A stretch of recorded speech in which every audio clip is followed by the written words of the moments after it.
Guntur railway division పై కీలక update ఇది. ఇక ఆసుపత్రిలో ఎలుకల రాద్ది నడుస్తోంది. ఆటో డ్రైవర్ చెంప చెల్లుమనిపించిన ఎమ్మెల్యే. ఇలాంటి వార్తల్ని ఫటాఫట్ చూసేద్దాం.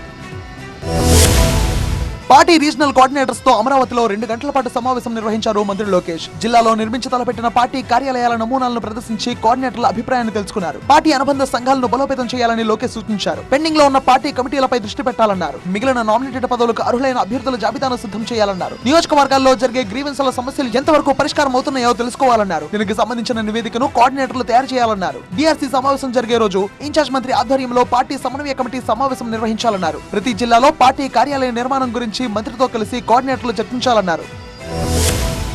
గుంటూరు రైల్వే ప్రాజెక్టుల పురోగతిపై దక్షిణ మధ్య railway chief admin officer, Guntur division railway అధికారులతో సమీక్ష నిర్వహించారు కేంద్ర మంత్రి పెమ్మసాని చంద్రశేఖర్. కలెక్టరేట్ లో నిర్వహించిన సమావేశానికి జిల్లా అధికారులు, ప్రజాప్రతినిధులు హాజరయ్యారు. గుంటూరు రైల్వే డివిజన్ పరిధిలో చాలా అభివృద్ధి కార్యక్రమాలు జరుగుతున్నాయన్నారు పెమ్మసాని. శంకర్ విలాస్ వంతెన రైల్వే ట్రాక్ పై ఉన్న పాత వంతెన కూల్చడానికి ఓ ఏజెన్సీకి అప్పగించాం. దీనికి 6 రోజుల సమయం పడుతుందని అధికారులు చెప్పారన్నారు కేంద్ర మంత్రి. ఫ్లైఓవర్ పెండింగ్ భూసేకరణను వేగవంతం చేస్తామన్నారు. నంది వెలుగుపై వంతెన పనులు పూర్తి చేసి ఆగస్టులో ప్రారంభిస్తామన్నారు. పలకలూరు, ఇన్నర్ రింగ్ రోడ్ ఆర్ఓబీల పనులు ఫిబ్రవరి, మార్చి నెలలో ప్రారంభమవుతాయన్నారు.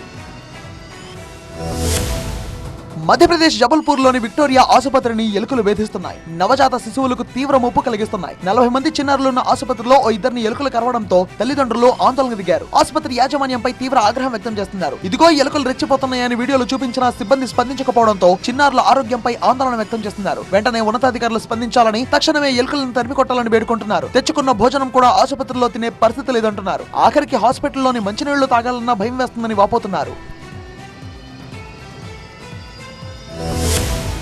ట్రాఫిక్ సిగ్నల్ కనిపించట్లేదా? రూల్స్ పాటించాల్సిన అవసరం లేదనుకుంటున్నావా అంటూ ఓ ఆటో డ్రైవర్ ను ఎమ్మెల్యే చెంప మీద కొట్టిన ఘటన ముంబై ఘాట్కోపర్ లో చోటు చేసుకుంది. ఫుట్పాత్ల ఆక్రమణలపై పెద్ద ఎత్తున ఆరోపణలు రావడంతో ఘాట్కోపర్ లో పర్యటించారు ఎమ్మెల్యే పరాగ్ షా. ఫుట్పాత్లపై కుర్చీలు, బల్లలతో పాటు చిన్న వ్యాపారాలకు సంబంధించిన కంటైనర్లు ఉండడంపై ఆయన ఆగ్రహం వ్యక్తం చేశారు. ఇక అదే సమయంలో రాంగ్ రూట్ లో వస్తున్న ఆటో డ్రైవర్ ను గమనించిన ఎమ్మెల్యే వేగంగా వెళ్లి ఆటోను ఆపాడు. ట్రాఫిక్ రూల్స్ తెలియవా అంటూ చెంప మీద గట్టిగా కొట్టాడు. ఇప్పుడు ఈ ఘటన రాజకీయంగా ఓ రేంజ్ లో నడుస్తోంది. సోషల్ మీడియాలో కూడా ఈ వీడియో తెగ వైరల్ అవుతోంది.